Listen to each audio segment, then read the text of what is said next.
Have you ever been sitting at a table full of people, friends, coworkers, people you know well enough to laugh with? The conversation is moving. Someone tells a story. Everyone reacts, and you do too. You smile at the right time. You answer when someone looks at you. From the outside, nothing seems wrong. But inside, there's this quiet distance, like you're in the room, but not fully in the moment. And the strange part is, nobody notices. Not because they don't care, but because you've gotten good at looking fine. So you sit there, surrounded by voices, and still feel oddly alone. And at some point, the question shows up.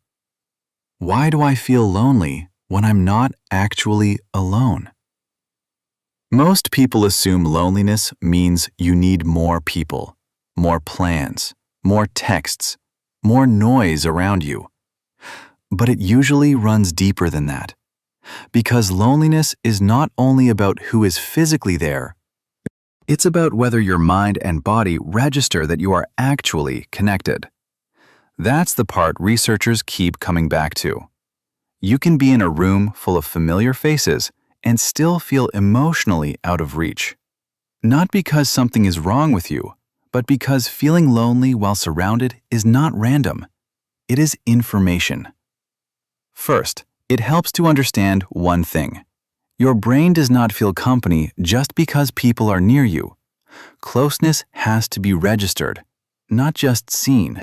There has to be some kind of real exchange that tells your nervous system you are with someone, not just beside them. And when that exchange is missing, your body reads the room differently. Distance. It is like having full bars on your phone, but nothing actually loads. The signal is there, the connection is not. So you keep talking, you listen, you respond at the right moments, but inside, nothing lands. Nothing makes you feel held in place. And that is where the loneliness begins. And for a lot of people, this happens because they are not socializing from calm. They are socializing from self-monitoring. Your attention is not really on the conversation. It is on you, how you sound, whether your face looks interested enough, whether that joke came out weird, whether you are talking too much or not enough, whether you are being annoying, whether people are just being polite. And when your brain is doing all of that in the background, it cannot relax into connection. It is busy managing the risk of being rejected. So even if you are laughing, answering, making eye contact, part of you is still on guard.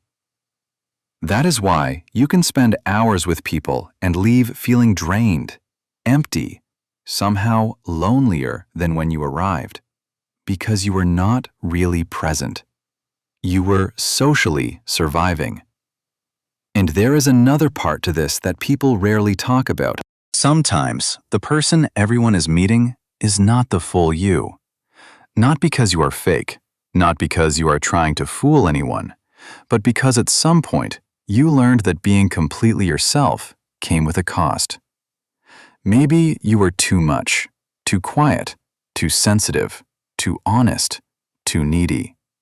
So you built a version of yourself that could get through the room, a version that is easy to be around, that does not take up too much space, that does not ask for much. That keeps the deeper things tucked away. And that version can fit in almost anywhere. It can make people comfortable. It can keep the peace, but it cannot feel truly close to anyone, because the part that needs to be known is still hidden. And when that part keeps going unseen, even in a room full of people, your brain calls it loneliness. And this is where social neuroscience adds another layer. Real connection does something very specific in your brain. It creates safety. It helps your body settle. It gives your emotions somewhere to land. But when you are holding back important parts of yourself, your brain does not fully relax.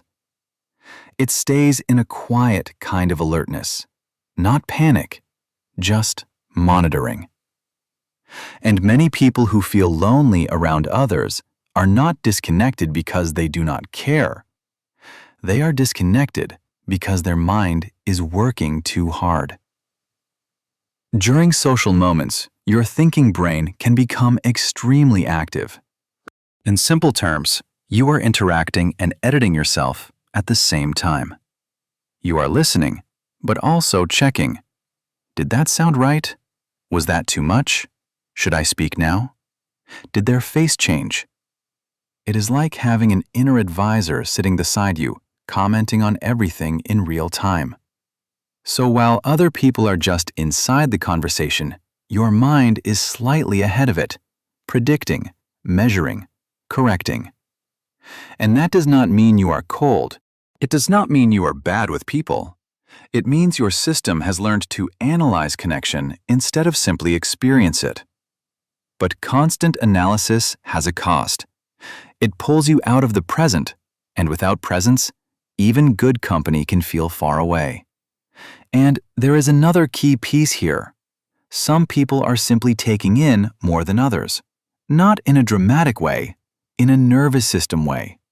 You notice the shift in someone's tone, the pause before they answer, the way their smile changes, the silence after a sentence, the small tension in the room that nobody names. So a shallow conversation does not just feel casual to you, it can feel hollow. And a forced interaction does not feel normal. It feels tiring. Because your body is not only hearing the words, it is reading everything around them. That is why you are not overreacting. You are processing more signals at once. It is like your inner volume is turned up higher than most people realize. So when something feels fake, flat, or automatic, your mind may try to ignore it, but your body catches it first and quietly turns that lack of realness into loneliness. And there is a cost to belonging in places where you still do not feel seen.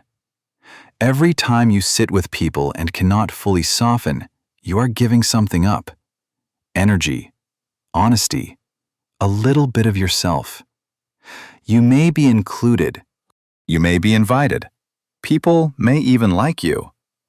But if you have to keep shrinking, adjusting, or hiding the real weight of what you feel, the connection starts to feel expensive. And at some point, you realize that being around more people is not the same as feeling less alone. That is why you may choose fewer relationships now, not because you do not care about people, but because one honest conversation can feel more healing than 10 casual ones. You are not just looking for company, you are looking for something that actually meets you. And this is where people often get you wrong. They call it being distant, too guarded, hard to reach, maybe even strange. But that is not really what is happening. You are not missing the ability to connect. You are responding to connection differently. Your system does not open just because there are people around. It opens when something feels emotionally true, when the room feels safe enough, when the conversation has a real pulse, not just noise, not just attention, not just being surrounded. You are not built for constant contact. You are built for real presence. And this is the important shift. Feeling lonely, even when you are with people, does not mean something is wrong with you. It may mean your mind no longer wants connections where only a small, edited version of you is allowed to show up. That is not failure. That is your inner self asking for something more honest. Because when you start choosing places where you do not have to perform, something changes. You speak a little slower. You stop measuring every word. You let yourself be more human, more imperfect, more like yourself. And sometimes, loneliness begins to fade, even if your circle gets smaller. Because the goal was never to be surrounded. The goal was to feel included as you actually are. So, if this has resonated with you, there may be more about the way you feel, connect, and protect yourself that deserves to be understood, not judged, not fixed like a problem, just understood more clearly. And if this has happened to you more than once, it is probably not random. It is a pattern worth paying attention to. I will see you in the next video.